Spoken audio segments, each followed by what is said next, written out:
परेशान किया जाता था, उसके बाबा साहब कहते हैं कि सोने को जितना बताइए उतना ही खार आएगा।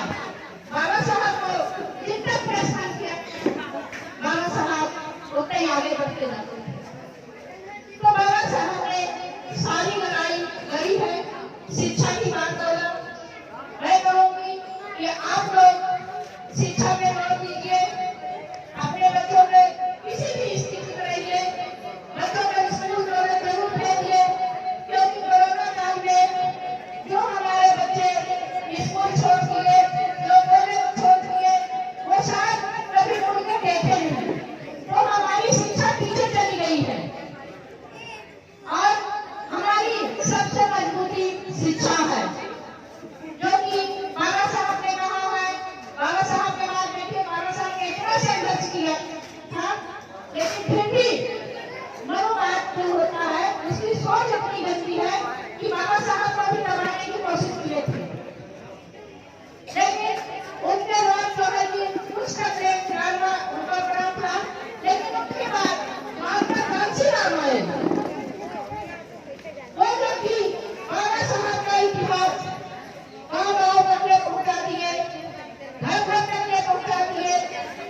आज बच्चे के जुबान पे बाबा साहब है, और बाबा साहब अगर साथ नहीं होते या नहीं होते तो शायद हमारी दुर्दशा कितनी। बाबा साहब ने संविधान बनाया, आपको हक अधिकार दिया, लेकिन हमें ये करना है कि हमारे हक क्या है। आप लोग को पढ़ने की जरूरत है, छोटी छोटी किताबें रखिए। सब लोग हमारे जो छोटे छोटे बच्चे हैं इनको पढ़ाइए, इनको तैयार करिए, क्योंकि शिक्षा ही हमारी मजबूती है।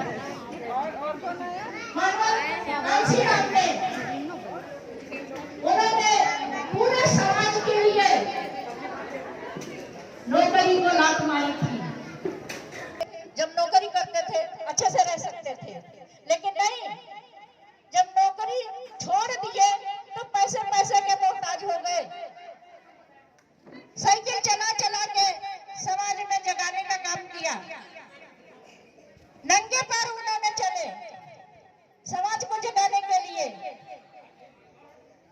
हमें उसी रास्ते पे चलना है।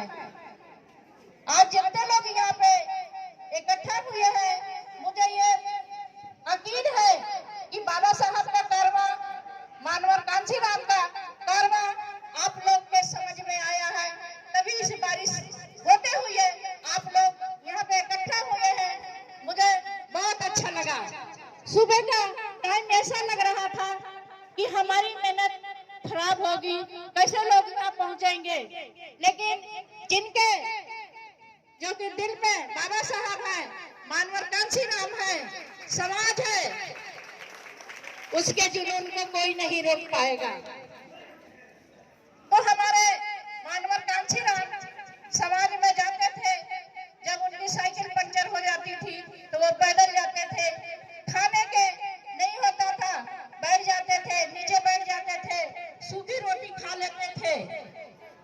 तो वो किसके लिए संघर्ष किए हैं? सभी लोगों को एकजुट होकर काम करने की जरूरत है। यह भारतीय समन्वय संगठन यही काम कर रहा है कि जो बाबा साहब ने कमजोर कड़ी उठाई थी, उसी पे ये हमारा भारतीय समन्वय संगठन लक्ष्य उसी बेस पे बना है कि महिलाओं को यह मंच दिया गया है।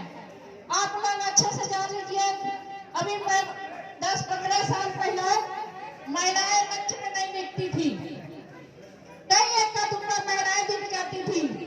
तो हमें समानता का अधिकार जो है कि भारतीय समन्वय संगठन लक्ष्य से मिला है। तो आप लोग इस प्रोग्राम में जुड़िए, इसकी चर्चा करिए, और ये संगठन गांव-गांव जाता है, कहीं अन्याय अत्याचार होता है उस पर भी आवाज उठाता है। तो ये बहुत अच्छा संगठन मैं मानती हूँ। जब से मैं जो कि 9 सालों में से मैं जुड़ी हूँ, 9 साल हो गया संगठन में जुड़े, लेकिन मैंने कभी ये नहीं कहा कि मुझे काम है, मुझे जाना है, लेकिन मेरे पास जितना भी टाइम है मैं हमेशा खड़ी रहती हूँ। और सभी लोगों को सोचने की जरूरत है, समझने की जरूरत है। जब तक मैं आप लोग सोचेंगे नहीं तब तक मैं साथ में कुछ भी बताऊंगी आपके समझ में नहीं आएगा। आप लोग छोटी छोटी